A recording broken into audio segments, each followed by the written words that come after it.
మేడ్చల్ జిల్లా కీసరలో కాంగ్రెస్ మల్కాజ్గిరి ఎంపీ అభ్యర్థి పట్నం సునీత మహేందర్ రెడ్డి ఎన్నికల ప్రచారం నిర్వహించారు. తనకు ఓటు వేసి భారీ మెజారిటీతో గెలిపించాలని కోరారు. మేడ్చల్ జిల్లా అభివృద్ధి పదంలో నడవాలంటే కాంగ్రెస్ కి ఓటు వేయాలని పిలుపునిచ్చారు. రాష్ట్రంలో అభివృద్ధి కేవలం కాంగ్రెస్ తోనే సాధ్యమని తెలిపారు. బీజేపీ బీఆర్ఎస్ మాటలు నమ్మొద్దని వ్యాఖ్యానించారు.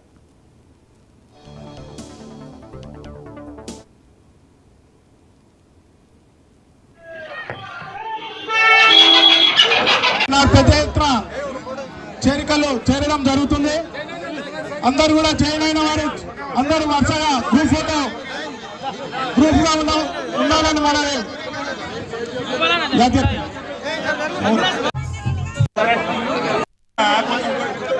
చేసిన సంతోషం నాకు చాలా ఉంది. ఇక్కడ కీసరగుట్ట అనగానే చాలా ఫేమస్. ముఖ్యంగా మన గౌరవ ముఖ్యమంత్రి గారిని ఇక్కడ నుంచి మీరు గెలిపించినారు, ఎంతో కష్టపడి మీరు గెలిపించినారు. ఇప్పుడు అదే కృషితో నన్ను కూడా గెలిపిస్తే నేను 5 సంవత్సరాలు మీకు అండగా ఉండి మీరు ఈ 10 రోజులు పార్టీ కోసం పనిచేయండి. నేను మీకోసం 5 సంవత్సరాలు పార్టీ కోసం పనిచేస్తా. మీ అభివృద్ధి సమస్యలు ఏదైనా కూడా నేను ప్రభుత్వ దృష్టికి తీసుకెళ్తా. ఎండల్లోనే చాలా జాగ్రత్తగా మీరు ఇంటికి వెళ్ళాల్సిన అవసరం ఉంది. పొద్దున్న నుంచి వెయిట్ చేస్తున్నారు. నిజంగా చాలా సంతోషం. నిన్న కూడా మా టీచర్ ఒక ఆమె ఎండ దెబ్బ వడదెబ్బకి చనిపోవడం జరిగింది. కాబట్టి దయచేసి మెల్లగా ఇంటికి వెళ్ళాలని కోరుతున్నాను.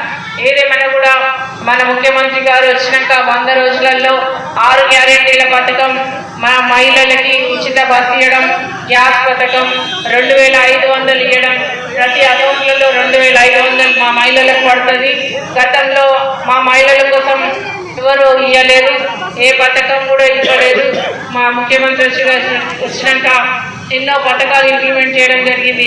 ఎలక్షన్ కోడ్ తర్వాత రైతు బంధు కానీ, డ్వాక్రా రుణ మాఫీ, ఇంకా డ్వాక్రా మహిళలకి పావుల వడ్డీ ఇవన్నీ మాఫీ అవుతాయి. చేసిన సంతోషం నాకు చాలా ఉంది.